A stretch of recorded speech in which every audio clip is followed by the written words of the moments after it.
लेकिन ज्यादा से ज्यादा क्या करोगे? हार्वर्ड से पढ़ करके आओ या बेरमो के सरकारी विद्यालय में पढ़ो। विद्या का, मैं इधर बैठे हुए जितने भी विद्वान लोग बैठे हुए हैं, एजुकेटेड लोग बैठे हुए हैं, लिटरेट बैठे हैं, उनसे पूछता हूं, विद्या का उद्देश्य क्या है? एजुकेशन का उद्देश्य क्या है? किसके लिए अपने बच्चों को पढ़ाते हो? तुम खुद किस लिए पढ़े थे? किसके लिए? एम्प्लॉयमेंट के लिए, नथिंग एल्स। रोटी कपड़ा और मकान, एक दुकान, दो दुकान, 5 दुकान, 7 दुकान, उसके बाद सीधा श्मशान। यही है तुम्हारी जिंदगी। रोटी कपड़ा और मकान। 70 साल की जिंदगी में 1 से 5 दुकान किए और फिर 4 कंधों पर श्मशान चले गए। इसी के लिए पृथ्वी पर आए थे। सारी जिंदगी टेंशन, सारा जिंदगी दुख, सारा जिंदगी डिप्रेशन, सारा जिंदगी हाय हाय, सारी जिंदगी कर्ज, सारे जिंदगी रिश्तेदारों को मनाते रहे, एक दूसरे से नीचा देखने और दिखाने का काम चलता रहा और उसके बाद एक दिन तुम्हारी मृत्यु आ गई। हमने सुना था कि मनुष्य का जीवन सबसे सार्थक होता है। दुर्लभो मानुषो देहि देहि नाम क्षणभंगुरः तत्रापि दुर्लभम मन्ये वैकुंठ प्रिय दर्शनम। ये दुनिया में सबसे ज्यादा का, सबसे अधिक, सबसे ज्यादा प्रभावशाली मानवीय जीवन है। क्या ये जीवन है? क्या इस जीवन के लिए मनुष्य को श्रेष्ठ बोला गया? ये कौन सी श्रेष्ठता है तुम्हारी? तुम चैन से सो नहीं सकते, तुम चैन से बैठ नहीं सकते, तुम पड़ोसियों का उत्थान नहीं देख सकते, तुम दुख को हैंडल नहीं कर सकते। राम जी के जैसा सत्ता चला जाए, उसके बाद भी जब माता कौशल्या पूछती हैं, राम तुमने सब काम कर लिया ना, सारी पूजाएं कर ली ना, कल मेरे बेटे का राज्याभिषेक होने वाला है, कल तू युवराज बनेगा। तो धीरे से राम जी कहते हैं, मां मेरे पिताजी इतने छोटे थोड़ी हैं। बोला क्या हुआ? मेरे पिताजी ने निर्णय किया है कि छोटे से राज्य अयोध्या का मुझे युवराज नहीं बनाएंगे। पिता दीन मोहि कानन राजू, उन्होंने मुझे बन का राजा बना दिया है, मुझे बन का विराट राजा बना दिया है। ये राम है। रातों रात सत्ता छिन गई पर अपने पिता को कह रहे हैं, मेरे पिता ने मुझे बन का राजा बना दिया। मां अयोध्या छोटी है, मैं बड़ा हूं ना। तो कहा तू इतना छोटा राज्य संभालेगा? तू बन का राज संभाल जा। लाखों ऋषि महर्षि तेरा इंतजार कर रहे हैं। कई सबरी तुम्हारे लिए बैठी हैं, कई सुतीक्षण बैठे हैं, कई सरभंग बैठे हैं, कई जटायु तुम्हारे लिए बैठे हैं, कहीं सुग्रीव बैठा है बाली से लात खाए। जाओ सबका उद्धार करो। और इसलिए राम को वनवास दे दिया। पर तुम्हारे जीवन में ऐसी स्थिति आ जाए तो तुम्हारे बच्चे आत्महत्या कर लेते। नंबर कम आ जाए, अगर पिताजी ने कह दिया, माता जी ने, अगर तेरा 80% से कम आया, शर्मा जी के बेटा से अगर तेरा नंबर कम आया तो मैं जहर खा लूंगी। बच्चा देखता है नंबर तो आया 60%, घर आते आते सोचता है आखिर माता पिता ने कहा है हम जहर खा जाएंगे, वो क्यों मरेंगे, हम ही खा जाते हैं। इतना प्रेशर क्यों पढ़ने का? क्या पढ़ा रहे हो? मशीन बना रहे हो बच्चों को? गधों की तरह बोझ टांग दिया है यहां पर। क्या करोगे?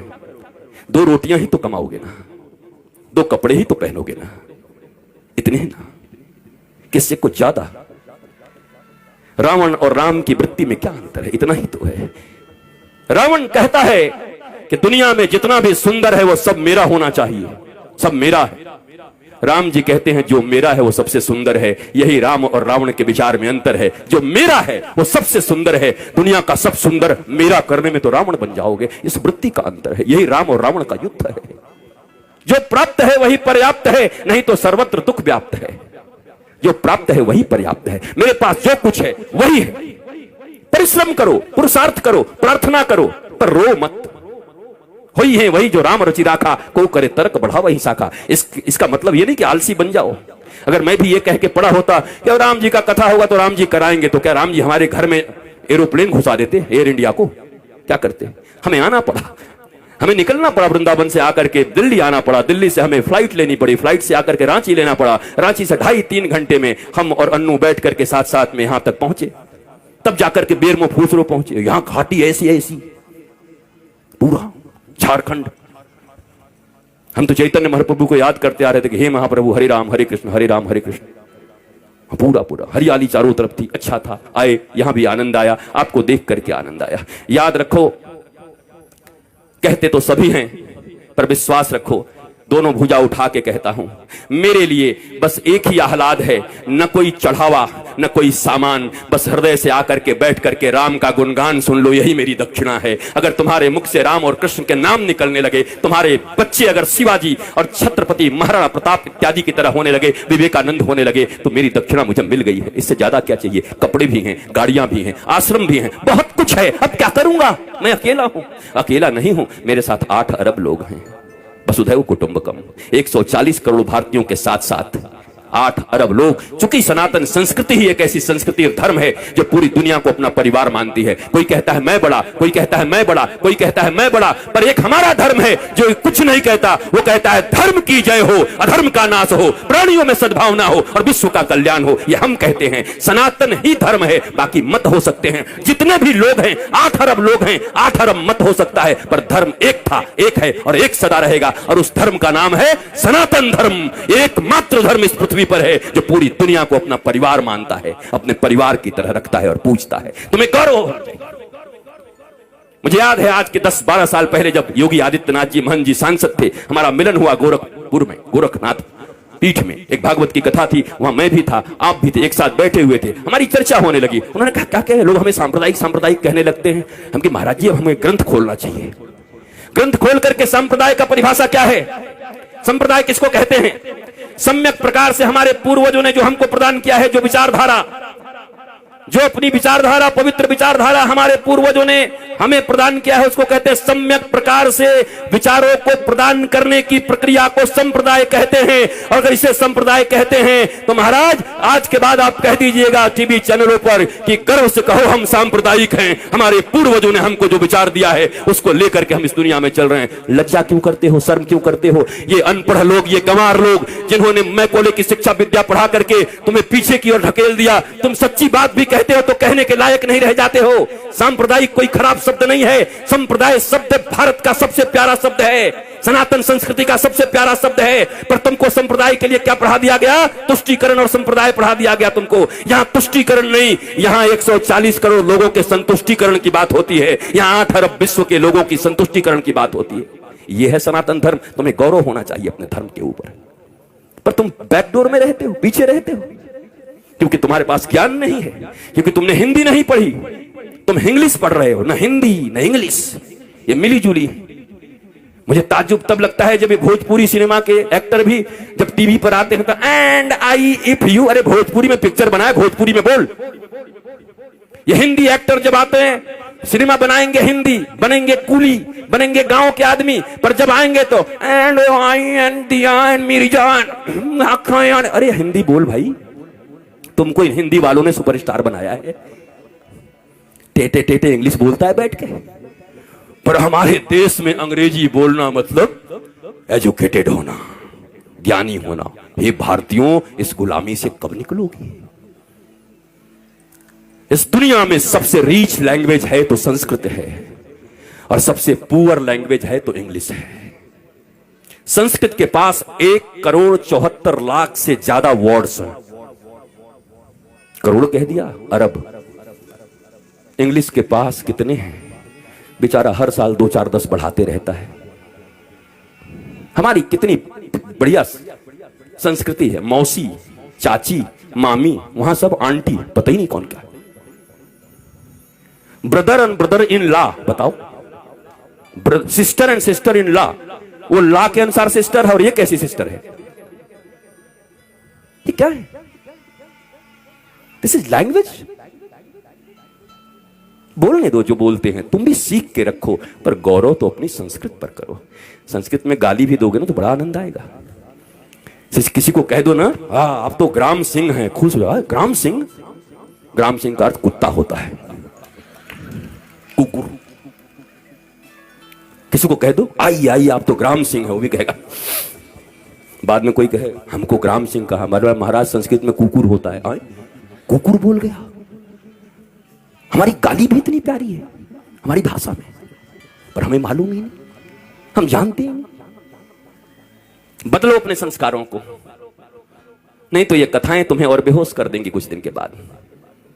और इस बेहोशी में सोमनाथ के मंदिर इतनी बार टूटे। तुम्हें याद है सोमनाथ का मंदिर जब टूट रहा था तो हजारों हजार लोग मारे गए थे। सब विद्वान थे, वेदज्ञ थे, श्रुतज्ञ थे, बड़े बड़े विप्र थे, बहुत मंत्र पढ़ते थे।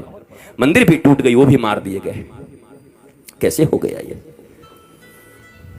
शास्त्र पढ़ना अलग है और शास्त्र समझना अलग है, रटना अलग है। ये रट्टू तोता बनकर के कथा कहना अलग है, और उपनिषद और अपने गुरु के प्रतिबोध से बैठ करके सिंह की तरह गरजते हुए भारतवासियों और विश्व को समृद्ध और संस्कारवान बनाना भारतीय धर्म गुरुओं का परम लक्ष्य होना चाहिए। भारतीय धर्म गुरु ऐसे होते हैं। हम रट्टू तोता लोग नहीं हैं। हमें कोई सिखा दिया और तोते की तरह हम आकर प्रवचन करने लगे और भाषण करने लगे।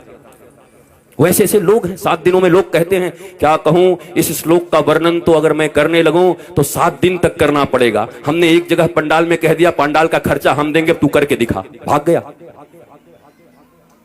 क्योंकि कर ही नहीं सकते 7 दिन तक। पर ये रट लिया है, सिखाया जाता है कैसे बोलिएगा कि अभी समयाभाव के कारण इस श्लोक की चर्चा तो मैं 15 दिन तक कर सकता हूं, लेकिन आइए समयाभाव के कारण आगे बढ़ते हैं। मैंने कहा पंडाल का खर्चा, माइक का खर्चा और आपका भी खर्चा मैं दे रहा हूं, आपको इसी श्लोक पर बोलना है। मैंने सुना, दूसरे दिन सुबह निकल गए कि कहां से इसका विवेचना करूं, कैसे करूं। ये कोई व्यवसाय नहीं है, कोई व्यापार नहीं है।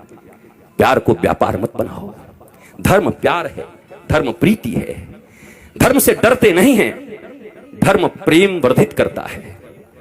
भक्ति और विभक्ति 2 चीजें होती हैं। भक्त बनने आए हो, विभक्त का अर्थ होता है अलग होना भगवान से, और भक्त का अर्थ होता है जुड़ जाना। इस बाजारवाद की दुनिया में हर जगह बस सामान की तरह हम बिक रहे हैं। रोज तुम्हें लुभाया जा रहा है, पूरा बाजार चुंबक हो गया है, तुम सड़े हुए लोहे हो गए हो। सब कुछ उसी में छीना जा रहा है। कमाल हो गया। बरसों से हमारी रक्षाबंधन की कितनी सुंदर परंपरा चली आ रही है, और उस परंपरा में आज क्या होता है, फलाना डायमंड दो, इस रक्षाबंधन पर अपनी बहन को उपहार दो। बताओ वो भाई क्या करेगा जो खेतों में काम करता है। पीढ़ियों का उनका प्यार भाई बहन के बीच, पर ये प्रचार भाई बहन के प्रेम, पति पत्नी को मैंने देखा, ये कुकर लाओ और बीबी से प्यार बढ़ाओ। हम कि वाह, ये कुकर नहीं होगा तो बीबी से प्रेम नहीं होगा, पत्नी से प्रेम नहीं होगा, कुकर से प्रेम होगा। कुकर और पत्नी का क्या संबंध है? डायमंड और भाई बहन का क्या संबंध है? हर चीज को पैसे से जोड़ दिया। बात बढ़ाना भैया, सबसे बड़ा रुपया। कहीं रिश्ते नहीं रह गए, गांव नहीं रह गए।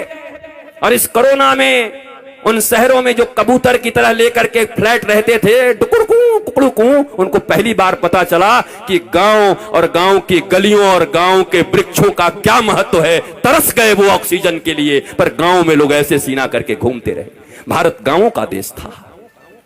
यहां ऑक्सीजन फ्री, यहां जल फ्री, और सबके सब पहले हम ऐसे भारतवासी लोग हैं, पहले इतना यूरिया डाल दिया, खेती करने लगे, पंजाब में खेती होने लगी, पंजाब में इतना अन्न उपजने, हरित क्रांति आ गई, ऐसी हरित क्रांति आ गई कि पंजाब से एक ट्रेन चलने लगी, कैंसर स्पेशल ट्रेन। क्या करोगे ऐसी हरित क्रांति का जब अपने ही बच्चों को कैंसर का पेशेंट बनाते रहे? इतनी भूख और इतनी लालच किस बात की है? तो ये भारतवासियों को हो क्या गया है? जो भारत विश्व गुरु था, जिस भारत की माताएं प्रहलाद, अलर्क जैसे पुत्रों को जन्म देती थी, ये हो क्या गया है? ये कहां से बुद्धि बिगड़ गई हमारी? ये कहां से आपके बच्चों में आप कंपटीशन भर रहे हैं, सिर्फ प्रतियोगिता भर रहे हैं। इतना छोटा बच्चा होता है, उसको प्रतियोगिता से तुम्हें इतना नंबर लाना पड़ेगा, उससे ज्यादा नंबर लाना पड़ेगा। क्या क्या बना रहे हो उसको? कोई कहता है डॉक्टर बनो, कोई कहता है इंजीनियर बनो, कोई कहता है ये बनो, कोई कहता है व्यवसायी बनो। कोई नहीं कहता बेटा तो कुछ बन न बन, पर श्रवण कुमार की तरह ऐसा बनना कि बूढ़े माता पिता को अगर तीर्थ करने का मन हो तो कंधे पर बिठा के ले चलना। इंसान बन जा, आदमी बन जा, सच्चा बेटा बन जा। वो कोई नहीं बना रहा। उसके बाद रो रहे हैं, उसके बाद निंदा कर रहे हैं, गांव में घूम घूम के हमारा बेटा हमारी बात नहीं सुनता, बहू बात नहीं सुनती, बेटी बात नहीं सुनती। आपने शिक्षा क्या दिया था? और आपकी भी गलती नहीं है मेरे माता पिता, और मैं औलादों को भी कहूंगा, ये जो बेटे और बेटी हैं, इतना कम से कम मानो, जिन्होंने तुम्हें इस पृथ्वी पर लाया है, जिन्होंने गर्भ में रखा है, उससे अपना तुम्हारा इस दुनिया में कोई नहीं हो सकता। फिर दोनों भुजा उठा के कहता हूं, इस दुनिया में अगर तुम्हारा कोई सबसे सच्चा मित्र हो सकता है तो माता पिता और गुरु, इसके सिवा तुम्हारा कोई मित्र नहीं हो सकता। बाकी सब पता नहीं कहां तुम्हें धकेल देंगे। पहली गुरु मां पिता, इन दोनों के तुम न हुए तो दुनिया वाले तुम्हारे अपने होंगे। किसको मित्र मान रहे हो? दुनिया में कैसे फ्रेंडशिप है? मेरी वो फास्ट फ्रेंड है, किस लिए? मैं सही करूं या गलत करूं सदा मेरे साथ खड़ा रहता है। अरे तो तुम्हारा वो दुश्मन है। ये तो दुर्योधन और कर्ण की दोस्ती हो गई। कर्ण को दुर्योधन ने अंग देश का राजा बना दिया, इसलिए कर्ण श्री कृष्ण और धर्म के खिलाफ खड़ा हो गया, और खिलाफ खड़ा हो गया तो 12 के भाव में मारा गया, जबकि कर्म से बड़ा कोई दानवीर नहीं था। कर्ण से बड़ा कोई वीर नहीं था, सूरवीर नहीं था, ऐसा कोई बढ़िया धनुर्धर नहीं था, पर धर्म और भगवान के खिलाफ खड़े हो गए तो तुम्हारी कोई धनुर्धारिता काम नहीं करेगी। धर्मो रक्षति रक्षितः, जो धर्म की रक्षा करता है धर्म उसकी रक्षा करता है। परंतु हमारे मित्र ने हमको पैसा दे दिया तो हम भगवान के खिलाफ भी खड़े हो जाएंगे, यही तो कर्ण ने किया। गांधारी को कहते हैं वो पतिव्रता थी। कैसी पतिव्रता थी वो? पति अंधा था। पतिव्रता का अर्थ होता है अंधे पति को अपनी दोनों आंखों से वो दिखाती, हर चीज बताती, पति की आंख बन जाती, तब पतिव्रता कहता। पति तो पहले से अंधा था, वो भी पट्टी बांध करके दुर्योधन अन्याय पे अन्याय करता रहा, पर धृतराष्ट्र की तरह गांधारी भी आंख बंद करके बैठी थी। वो कैसी पतिव्रता हो सकती हैं? और अगर पतिव्रता थी तो अपने 99 पुत्रों में से एक को क्यों नहीं बचा सकी? अगर इतनी ही पतिव्रता थी तो उनका आशीर्वाद उनके पुत्रों को क्यों नहीं मिला? क्यों मारे गए सबके सब? कुरुक्षेत्र के मैदान में रक्त रंजित होकर के क्यों पड़े रहे सब? क्योंकि धर्म नहीं अपनाया। पतिव्रता ये नहीं होता।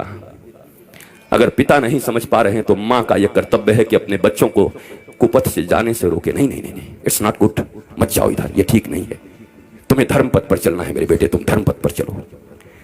पर हम सब बस एक ही चीज सिखा रहे हैं, बढ़िया कमाना